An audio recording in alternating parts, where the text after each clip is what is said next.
morning students. Today we will start a new chapter, 11th standard, chapter number 9, internal trade.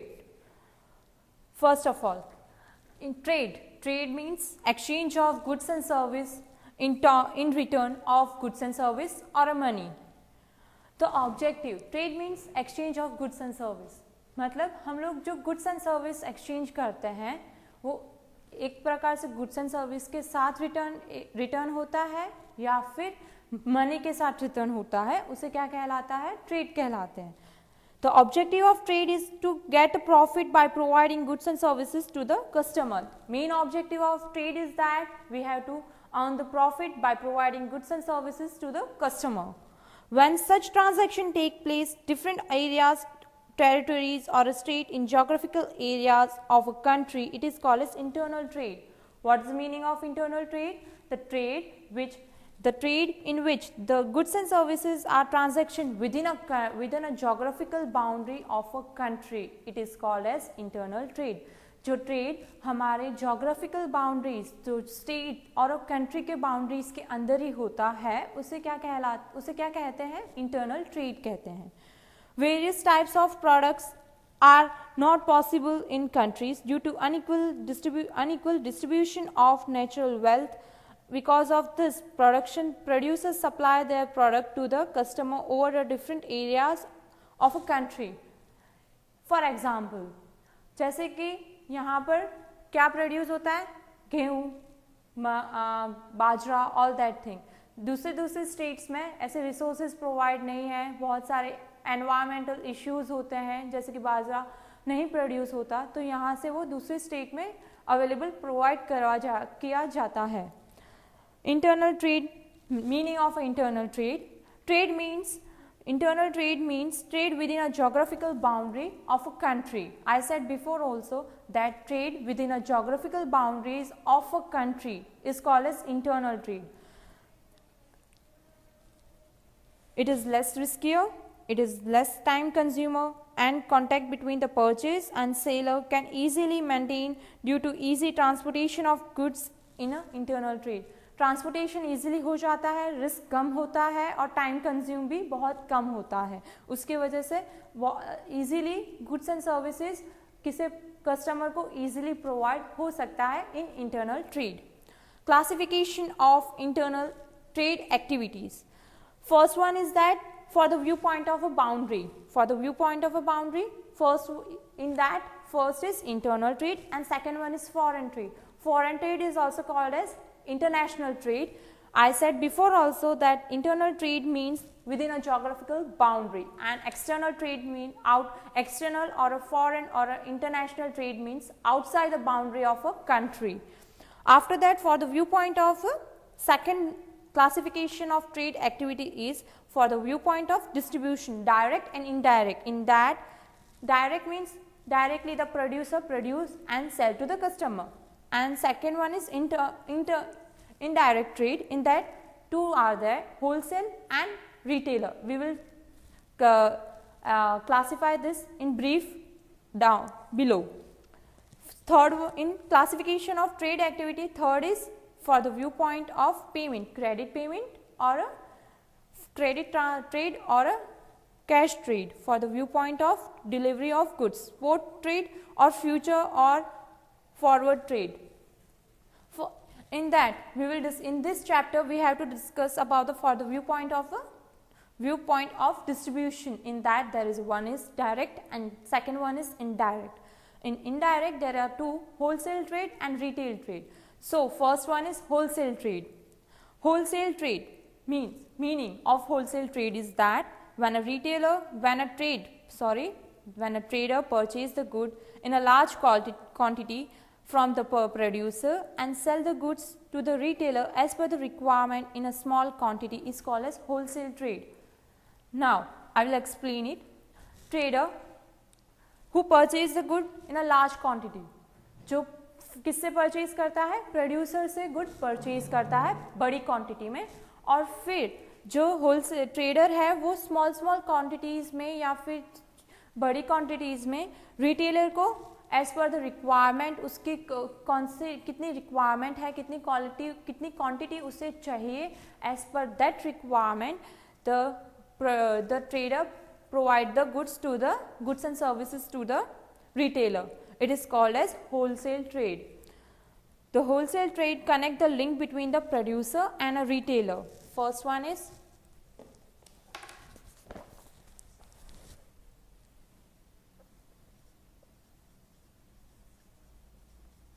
producer,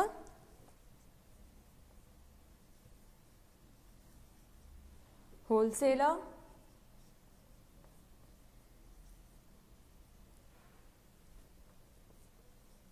retailer, and then consumer.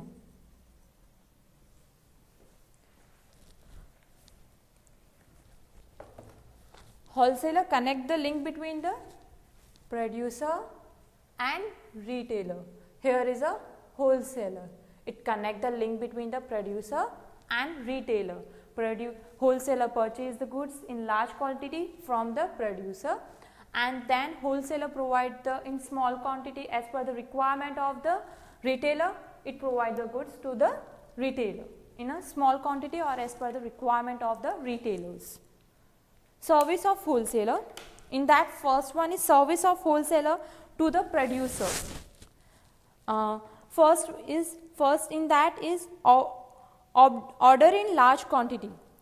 Wholesaler purchase the order in large quantity from the producer. Wholesaler purchase the large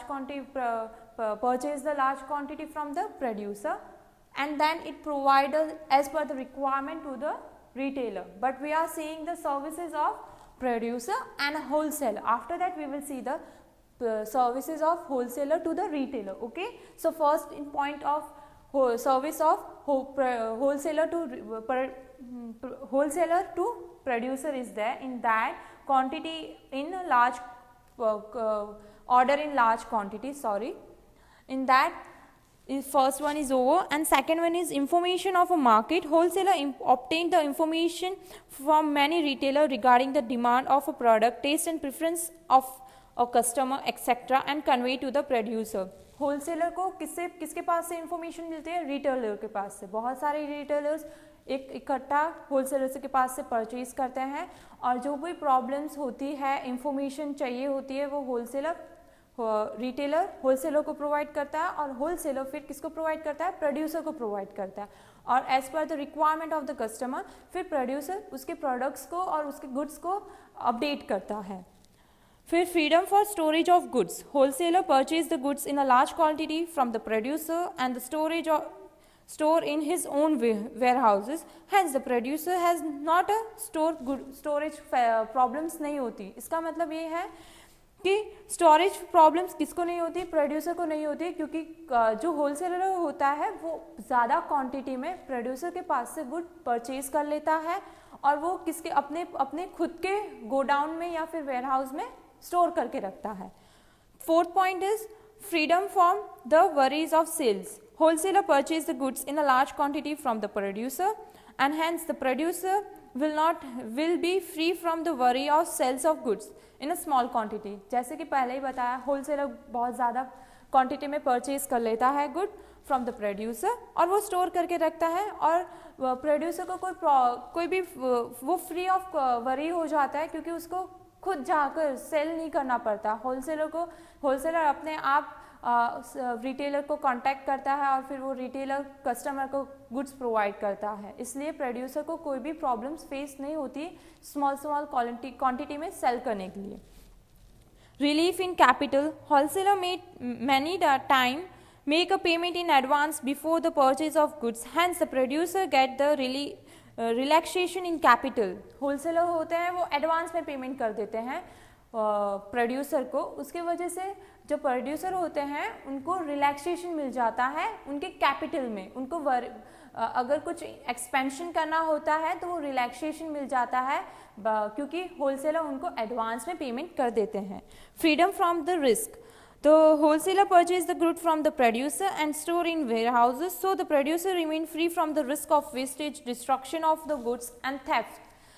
wholesaler को कोई भी wholesaler खुद purchase कर देता है large quantities में producer के पास से, जो प्रोड्यूसर फ्री ऑफ वरी हो जाता है, जैसे कि रिस्क नहीं होता, गुड्स आउटडेटेड नहीं होते, कोई भी रिस्क नहीं होता, थेफ्ट नहीं होता, डिस्ट्रक्शन का कोई वरी नहीं होता, इसलिए वो लोग फ्री फ्रॉम द रिस्क हो जाते हैं। हमने कितना पढ़ा? Service of wholesaler to producer. First one is order in large quantities, second one is information of market, third one is freedom from the storage of goods, fourth one is freedom from the worry of sales, and the fifth one is relief in the capital, sixth one is freedom for the risk. After that, service of wholesaler to retailer, service of wholesaler to retailer. Goods as per the requirement. Wholesaler supply the goods as per the requirement of the retailer, and as per the requirement of the retailer. Retailer don't have to store the goods because wholesaler has purchased the goods from the producer in large quantity. Retailer को कोई भी problem नहीं होती, उनको storage facilities ऐसा कुछ देखना नहीं पड़ता, क्योंकि होलसेलर के पास से वो स्मॉल क्वांटिटीज में परचेज करते रहते हैं जब as per their requirement. Good on credit. The wholesaler sell the goods on credit to the retailer, hence they can carry out more business with a less capital. Wholesaler है ना, retailer को मतलब ब्याज में पैसे, मतलब ब्याज में गुड्स प्रोवाइड करते हैं, वो लोग क्रेडिट में गुड्स प्रोवाइड करते हैं, सो दैट द जो रिटेलर होते हैं वो अपने बिजनेस एक्सपैंड कर सके, कुछ और नया इंक्लूड कर सके अपने बिजनेस में, इसीलिए। फिर है decrease in the advertisement expenses, as the retailer obtained the advantage of advertisement given by the wholesaler, effect of sales promotion, so it decreased the advertisement expense of the retailer. As it says that the retailer is don't have to pay the advertisement cost, because जैसे पहले wholesaler खुद ही अपने sales promotion कर लेता है और दूसरे सारे पैम्पलेट्स वो सब बेच देता है, तो उसके वजह से जो एडवर्टाइजमेंट एक्सपेंसेस होती है वो डिक्रीज हो जाती है रिटेलर के लिए।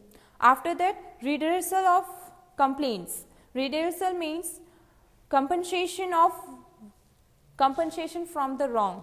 It means that जो reversal of complaints means complaints होती है जो रिटेलर कस्टमर की सुनता है और फिर वो कंप्लेंट्स किसे बताता है? होलसेलर को बताता है, और होलसेलर फिर प्रोड्यूसर को बताता है, और as per the complaints, as per the taste and preference difference हो जाते हैं टाइम ड्यूरेशन के वजह से, तो प्रोड्यूसर फिर उसके हिसाब से गुड्स को न्यू इनोवेशन देता है या फिर नया गुड्स प्रोड्यूस करता है। Freedom from the risk. Wholesaler freedom from the risk किसको होता है? रिटेलर को, क्योंकि उन लोगों को स्टोर करके नहीं रखना पड़ता गुड्स, वो लोग स्मॉल क्वांटिटी में परचेज करते हैं। किससे? होलसेलर के पास से वो स्मॉल क्वांटिटी में परचेज करते हैं गुड्स, उसके वजह से रिटेलर को फ्रीडम फ्रॉम रिस्क होता है, कुछ भी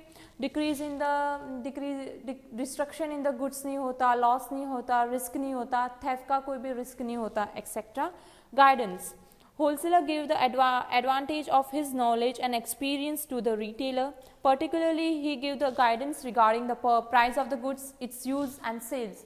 Wholesaler है वो retailer को guidance देता है किसके बारे में? जो product वो purchase करते हैं retailer wholesaler के पास से, उसके किस तरीके से use होता है, price कितनी होती है, फिर किस तरीके से sell करना, और उसकी एक्सपायरी, उसके uses, benefit of the product, वो सब कौन बताता है? होलसेलर रिटेलर को बताता है, और वो गाइड करता है होलसेलर रिटेलर को।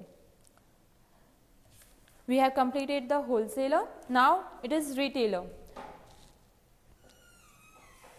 Meaning of retailer: when the goods are purchased either in the small quantity or a large quantity from the wholesaler or a producer and are sold to the customer as per the requirement, it is called as retail trade. जैसे कि goods purchase करते हैं, large quantity में होता है या फिर small quantity में होता है, फ्रॉम द प्रोड्यूसर और may be from the wholesaler, no, from the wholesaler or maybe from the producer and are sell to the customer. वो बेचा जाता है कस्टमर को as per the requirement of the customer. It is called as retail trade. The retailer is direct contact with the customer, so they understand their needs. Retailer होते हैं वो direct contact किसके साथ होते हैं, कस्टमर के साथ होते हैं, तो वो उनकी needs को understand करते हैं, taste and preference को understand करते हैं. As a result, he try to be provide a better services to the customer. The retailer connect the link between the wholesaler and the customer in the channel of distribution of goods. वो कौन से link connect करते हैं, retailer, wholesaler and customer के बीच की link connect करता है in the channel of distribution of goods. Service of retailer. After that retail trade का डेफिनेशन कंप्लीट मीनिंग कंप्लीट हुआ. After that there is a service of trader. Service of trade में service of retailer to the wholesaler and producer. Service of retailer to the wholesaler or producer. In that, first one is information about the market. A retailer understands the demand of goods of customer, taste and preference, etc. as he is directly connected with the customer. Thus, he supplied this information to the producer through the wholesaler. इसका मतलब ये है information about the market. Retailer को information होती है market के बारे में क्योंकि वो डायरेक्टली कनेक्टेड होते हैं कस्टमर के साथ, और वो जो इंफॉर्मेशन मिलती है उन लोगों को वो किसको प्रोवाइड करते हैं, रिटेलर होलसेलर को प्रोवाइड करता है, होलसेलर प्रोड्यूसर को प्रोवाइड करता है, या फिर डायरेक्टली रिटेलर अगर गुड्स परचेज करता है प्रोड्यूसर के पास से तो वो डायरेक्टली किसको बताता है, रिटेलर प्रोड्यूसर को बताता है. इसका रिटेलर ट्रेड का बेस्ट एग्जांपल है वॉलमार्ट, लाइफस्टाइल रिटेल, फिर है shopper stop. After that help in advertisement. Second one is help in advertisement. retailer advertise the producer and wholesaler by placing their signs, board, pamphlets, stamp, sample at his premises. Retailer होते हैं वो help करते हैं किस तरीके से producer और wholesaler को, जो साइन होते हैं, जो पैम्पलेट्स होते हैं वो अपने प्रीमाइसेस में रखते हैं, सैम्पल्स भी प्रोवाइड करते हैं कस्टमर को फ्री ऑफ कॉस्ट. सो उनका प्रोडक्ट उन लोगों को पता चले कि मार्केट में नया आया है तो वो सैम्पल प्रोवाइड करते हैं, तो उन कस्टमर को प्रोडक्ट के बारे में ज़्यादा इंफॉर्मेशन हो फ्री ऑफ कॉस्ट प्रोवाइड कर. फिर है increase in the creditability. A retailer sells the goods to the customer by purchasing from the producer or a wholesaler, providing a better quality at a reasonable price. As a result, his credibility increase in the market. Creditability increase होती है क्योंकि वो producer और wholesaler के पास से अच्छी quality के goods purchase करते हैं और वो फिर कस्टमर को प्रोवाइड करते हैं. आफ्टर दैट रिटेलर ट्रेड के एडवांटेजेस है. First one is opportunity of selection. In the retail trade, trader keep different varieties of goods and many producer from the many producers. Hence, the customer have an opportunity to selection. Opportunity of selection. Trader purchase करता है different wholesaler के पास से, तो customer के पास अलग अलग चीज़ों preference होगा किस चीज़ कौन सा प्रोडक्ट खरीदना और कौन सा नहीं खरीदना. उन लोगों के पास डिफरेंट टाइप्स होंगे. Home delivery of the goods. In the retail trade, sometimes the retailer retains service of delivery of goods at the home, at the customer home and save their time. अभी Covid के वजह से पता ही है सबको कि home delivery सारे products की होती है, फ्लिपकार्ट में है, अमेज़ोन में है, तो वो इजीली कस्टमर का सेव टाइम करता है, एनर्जी भी सेव करता है. And this pandemic time health also help, वो हेल्थ को भी बेनिफिट करता है. Reduction of complaints of the customer. Retailer in retail trade receive the complaints about the goods from the customer and convey them to the wholesaler or a producer, and thereby became helpful to quick reduction of complaint. जैसे कि compensation करता है complain के लिए, wholesaler retailer customer के पास से सारी complaints लेता है, उन लोगों को कौन कौन से चेंजेस चाहिए प्रोडक्ट में या फिर कौन सा डिफेक्ट है प्रोडक्ट में, वो सब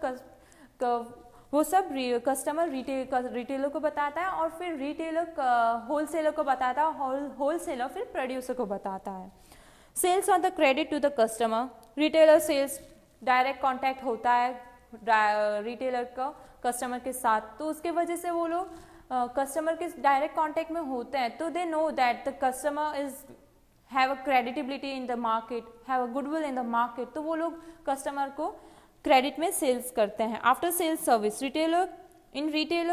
retail trade provide after sales service such as repairing, taking back the goods, exchange of damaged goods। Flipkart में आप लोगों ने देखा ही होगा, अमेजोन में, सब में देखा होगा, वो ऑनलाइन शॉपिंग होती है, उसमें अगर कोई भी प्रोडक्ट डिफेक्टिव होता है तो वो लोग हम लोग रिप्लेस कर सकते हैं, फिर रिटर्न करना हो तो टेक बैक ऑफ गुड्स कर सकते हैं।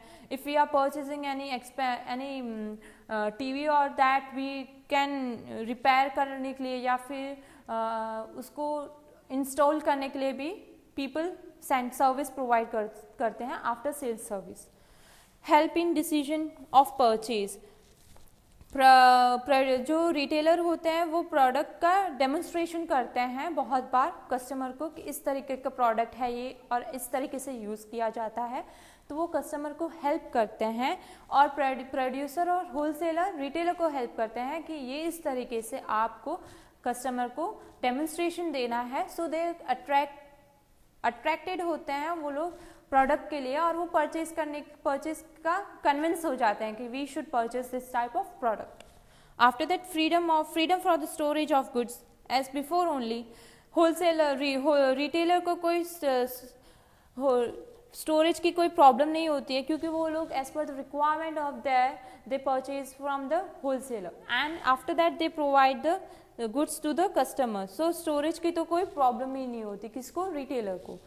Guidance to the customer, retailer as before, wholesaler guide करता है रिटेलर को और फिर रिटेलर क्या करता है, कस्टमर को डिफरेंट टाइप्स किस तरीके से यूज़ करना, बेनिफिट क्या है उस प्रोडक्ट का, यूज़ एंड सप्लाई, वो लोग अच्छे से गाइड करते हैं। कंजप्शन ऑफ गुड्स, एक्सपायरी कब होगी, फिर बेनिफिट उस प्रोडक्ट का क्या है, अगर वो उसके साइड इफ़ेक्ट्स कैसे हैं, वो सब क्या करता है, गाइड करता है कस्टमर को। Limitations of retail trade, more capital is invested in retail trade, provide an opportunity of selection to the customer। Retail trade opportunity provide करता है customer को that that they have to invest more capital because capital is required for the warehouses also, they have to purchase the goods in large quantity, तो retailer को वो problem face करनी पड़ती है, more capital invest करना पड़ता है अपने बिजनेस के लिए। Risk of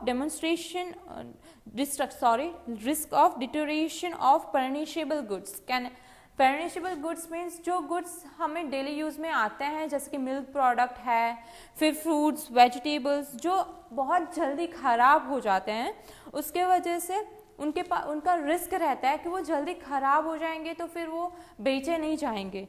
third one is risk of goods getting outdated, बहुत सारे गुड्स ऐसे होते हैं जो बहुत फास्ट आउटडेटेड हो जाते हैं, sometime due to the change in preference taste and the fashion और technology, then they are to be sold at a cost price और less than a cost price, क्योंकि टेस्ट एंड प्रेफरेंस कस्टमर के change होते रहते हैं, technology भी change होती है, फिर फैशन भी चेंज होता है, तो रिटेलर को बहुत कम प्राइस में बेचना पड़ता है कस्टमर को। रिस्क ऑफ लॉस स्टोरेज और fluctuation of price, retailer bear the risk of damage of goods, storage of goods और प्राइस फ्लक्चुएशन।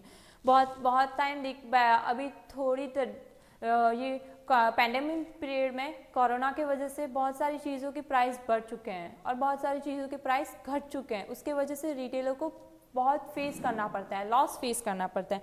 स्टोरेज फैसिलिटीज़ भी उनके पास बहुत कम होती है तो वो भी फेस करना पड़ता है। बायर्स होते हैं, fifth one is buyers, retail trade are buyers, वो लोग है ना बहुत वो सिलेक्टेड प्रोड्यूसर के या फिर सिलेक्टेड होलसेलर के पास से परचेज करते हैं, ना कि अलग अलग वो ऐसा नहीं करते, वो सिलेक्टेड प्रोड्यूसर और सिलेक्टेड होलसेलर के पास से ही प्रोड्यूस करते हैं गुड्स।